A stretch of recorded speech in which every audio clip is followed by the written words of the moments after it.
In 1981, a legendary cowboy came to town and took charge of the New Orleans Saints. I'm proud to be here and proud to be part of what I think is going to be a great future for New Orleans. Since then, O.A. Bum Phillips has improved his team each year, using common sense and a down-home demeanor.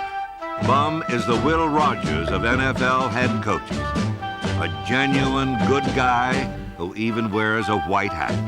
Oh, I enjoy it. Enjoy the heck out of it. I guess that's why I don't have ulcers. I enjoy what I'm doing. Well, really, coaching is coaching anywhere you do it. I've coached in high school and coached in college and coached in pro ball. And it's still that same total involvement in a game. They're not any older, they just grow taller. Bum does not believe in a trend-type situation. We've been through trends in the NFL. We've been through gimmicks and whatever. He just goes out and plays simple football. And I think a lot of that goes back to his high school days, his high school coaching days. He's convinced all of us, the fans, he's convinced us, but most importantly, the ball players. One thing I want you to remember, football is only a small part of your life. It ain't life or death out there. All we got to do is go out and do the same thing we've asked from the first day we started. Do everything as good as you can, and then a little bit more. That's all the hell you got to do.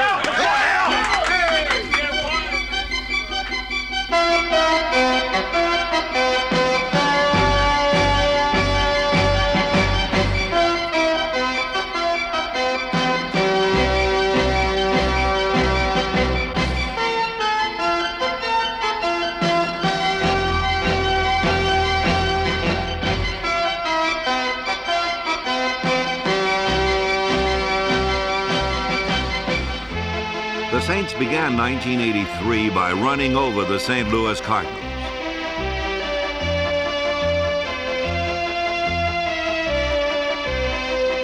Paced by George Rogers' 76-yard touchdown run and the passing of number 18, Dave Wilson, New Orleans opened the season with a 28-17 victory. Against St. Louis, the Saints had done as well as they could.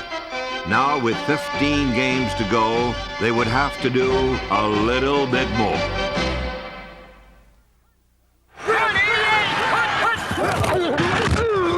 Week 2 in Los Angeles was a scorcher.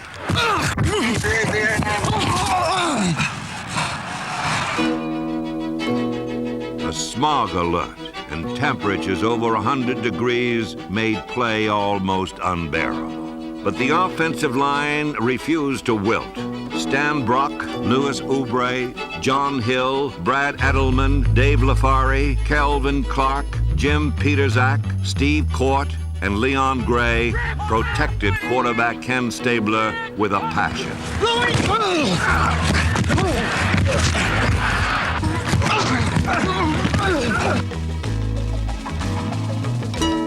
The Snake was never sacked as he led the Saints to 27 points.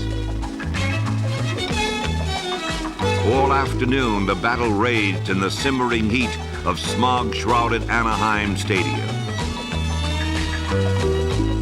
The survival contest wasn't decided until Eric Dickerson tumbled into the end zone with barely a minute remaining to hand New Orleans a heartbreaking loss, 30-27.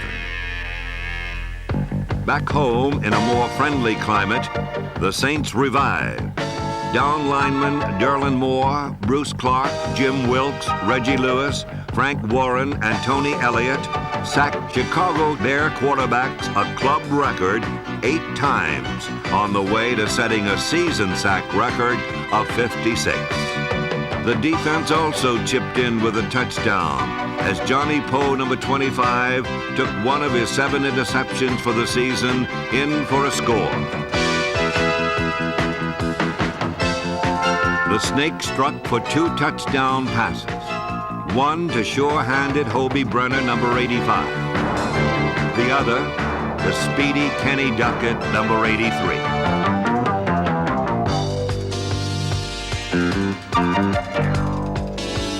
In regulation time, the Saints rolled up 31 points. Unfortunately, the Bears did the same on the running and passing of Walter Payton. Chicago tied the game at 31, but in overtime, Guido Merkin's hold and Morton Anderson's 41-yard field goal finally clinched a wild and woolly Saint victory. The cliffhangers continued the next week in Dallas. Number 56, Dennis Winston, intercepted a cowboy pass with only 2 minutes remaining, which seemed to secure a 20-19 New Orleans win that the defense had helped earn with 7 sacks. But the outcome of the game was changed suddenly and dramatically by a shocking safety.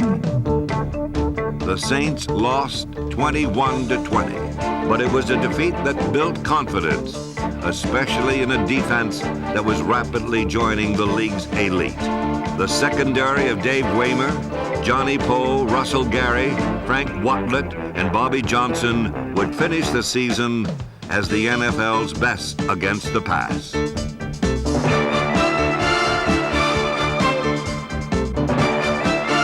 Linebacker Jim Kovach, number 52, led the team in tackles. And Whitney Paul, Dennis Winston, Rob Nairn, and Ricky Jackson, number 57, rounded out an exceptional core of linebackers. Jackson made the Pro Bowl and led all NFL linebackers in quarterback sacks with a gusto that proved to be contagious. To give you an illustration how our defensive team pursues, they ran an end run and our cornerback made the tackle, and there was 10 legal people hit that ball carrier before he could get to the ground. It's kind of like down here, a gumbo cook-off. Everybody got there at the same time.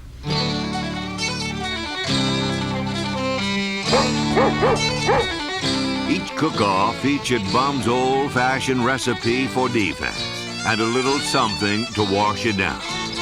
The ingredients never changed, as every week a different opponent was force-fed a generous helping of Saints defense.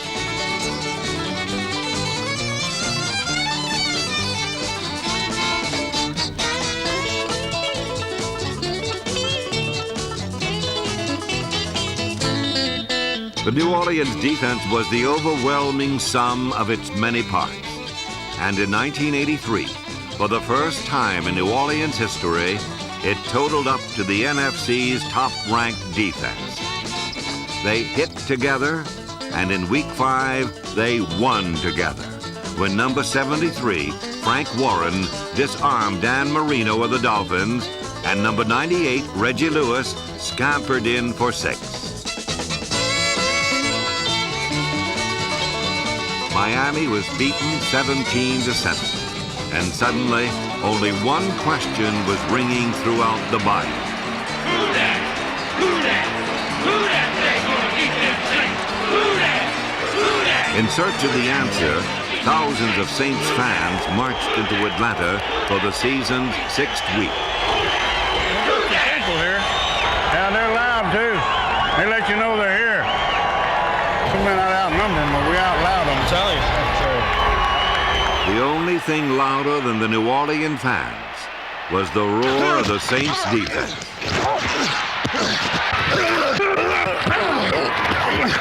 Come on, Buds, come on, Buds, big play! Who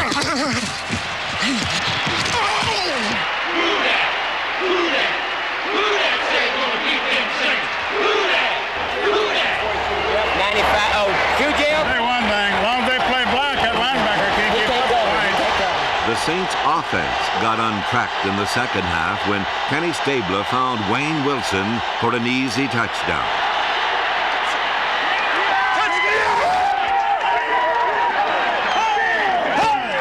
New Orleans took a 16-10 lead, but the Falcons fought back and went ahead with time running out.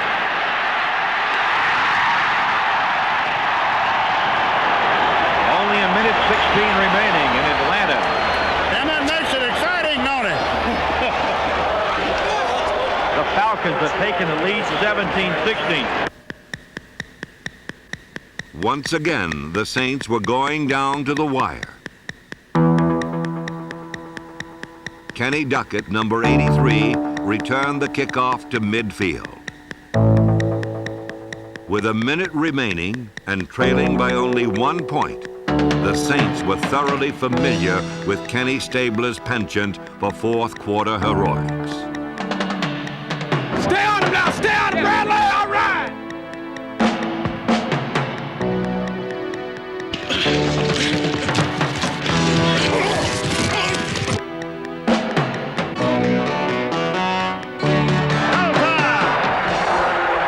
And they've called a timeout with 3 seconds remaining. Oh, baby. They never said it would be easy. And they never said it wouldn't be exciting with this football team. Morton Anderson will have the opportunity to kick one he's always wanted to do. 35-yard field goal attempt. The kick is up. It's high. It's high. It is good. The clock has expired. The Saints have won it. 19-17. The Falcons have been vanquished. Now they're coming our way. Way to go, Cowboys. I love you, man. The Saints were off to their most exciting start ever, but many more heart-stopping finishes lay ahead.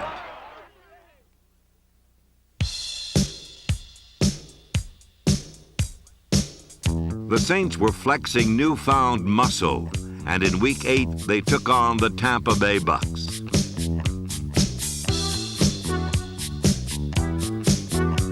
Once again, the Saints produced a thriller as Bobby Johnson beat it 70 yards for yet another come-from-behind victory, 24-21. By now, this team believed in Bum and his never-say-die motto.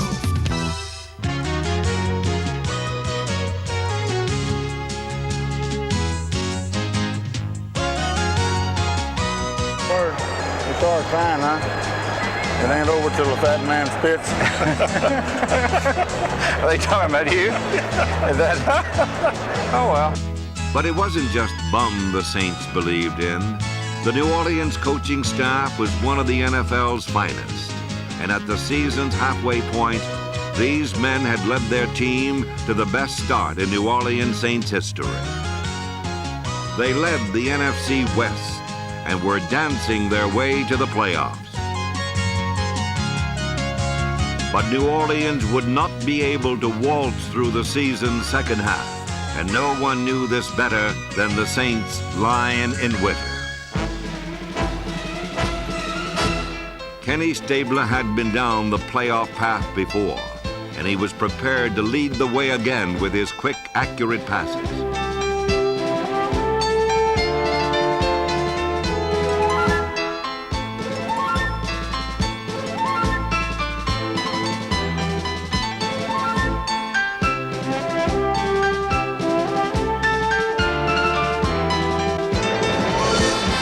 The Snake was teaching New Orleans how to win, even though injury sometimes sent him to the sidelines. In the season's 10th week, Stabler watched young Dave Wilson take over against the Atlanta Falcons.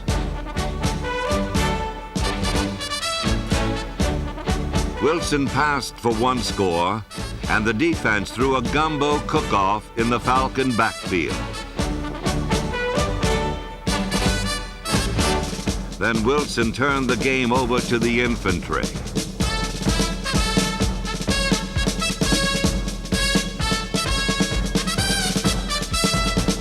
George Rogers flanked the Falcons, and Hokie Garjon went over the top.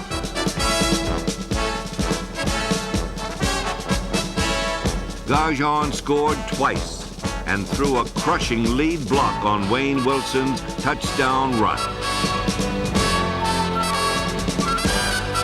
New Orleans pounded out a 27-10 victory over Atlanta behind its vibrant running game. After only 3 seasons, George Rogers is the Saints' second leading all-time rusher. But running mate Wayne Wilson is also determined to get his yards. Wilson's style is best described as aggressive and is conducted on the fly.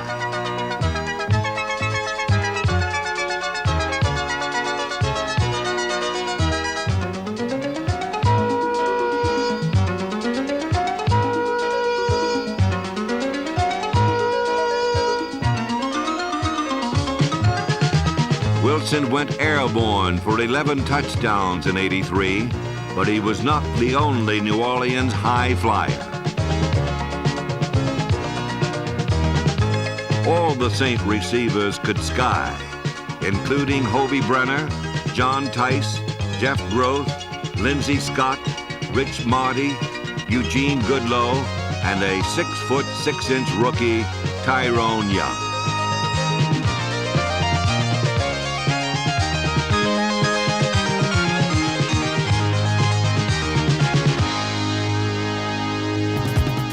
The Saints were revved up and ready in the season's 12th week for a Monday night matchup against number 14, Richard Todd, and the New York Jets. Todd's rifle right arm kept the game close, and the Saints counted with Hokie Gajan, the Cajun Cannonball.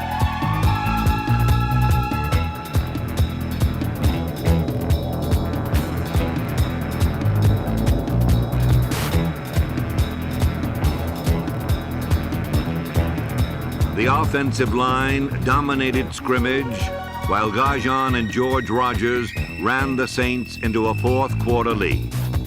But New York came back with Richard Todd throwing the kind of bombs he launched for the Saints in 1984. The Jets won 31-28, and Bum's worries increased the following week as New Orleans fell behind Minnesota in the first half. Bum's bunch needed a reminder. We've got 30 minutes to play and a lifetime to remember it. Do everything that's expected of you, and then what, 4 little words? A little bit more. All right, let's go. In motion, Monty. 3rd and goal for the one. Wayne Wilson up and over the top. Touchdown. And the Saints have taken the lead with 12:44 to play. Another New Orleans comeback beat the Vikings 17-16, and the Saints' playoff express was back on track, but headed for stormy weather. Week 14 found the Saints stranded in a New England blizzard. The Patriots scored on their first possession before the elements took over. The weather yielded not 1 point more as New Orleans fell 7-0. With their playoff hopes in a deep freeze, the Saints headed for Philadelphia with only 2 chances left. Every man get a man, every good man get 2. 2 was the number.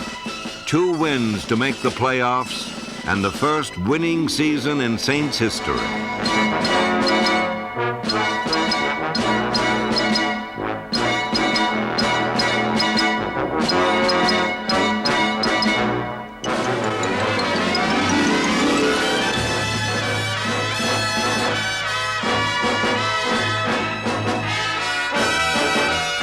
New Orleans tied the Eagles in regulation 17-all.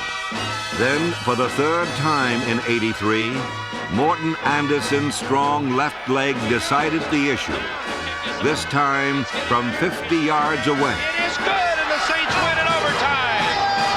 Saints win! Saints win! In the season's 16th week, the Saints came home for the most important game in their history. The Los Angeles Rams stood in the way of all they had worked for. Now, this is the most important play in the game. Let's go!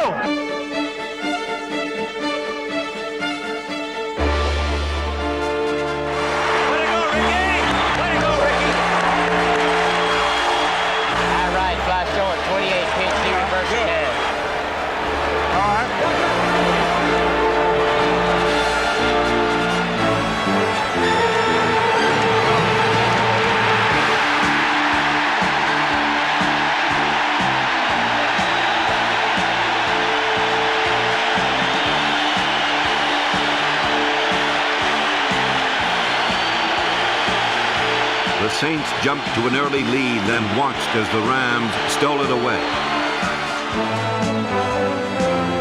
Los Angeles scored on 2 interceptions and a punt return.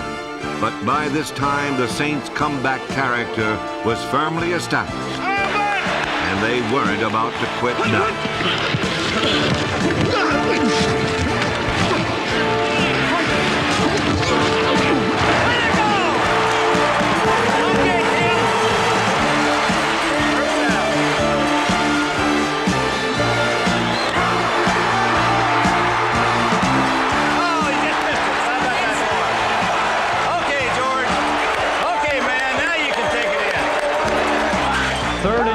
the 2, inside 4 minutes to go. The ball popped loose to the goal line by George Rogers. Touchdown Saints! The Saints clawed back to a 24-23 lead and had only to hold on a few moments more to realize their fondest dream. Look at the clock. Keep your eye on the clock. Go. But with less than 2 minutes remaining, the Rams offense mounted its only drive of the day. New Orleans watched as Los Angeles moved into field goal range. 6 seconds remain. This is it. The snap is high. The snap, the kick is up. It's long. It is good. They're mobbing Lansford. The Saints are down. So Los down Angeles on the went to the Astros playoffs. here. New Orleans did not.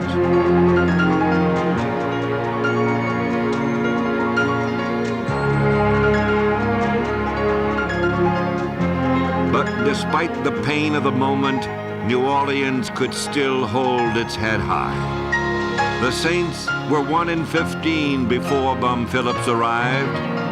In 3 years, he has led them to within 6 seconds of their first winning season. That's a tough one. You deserved it. Well, Chad, you know, that's the way it is. You've done a miracle work here, and I know it's just beginning for you. Thanks, Mike. I appreciate it. Good luck to you. Like the man says, it will take just a little bit more in '84.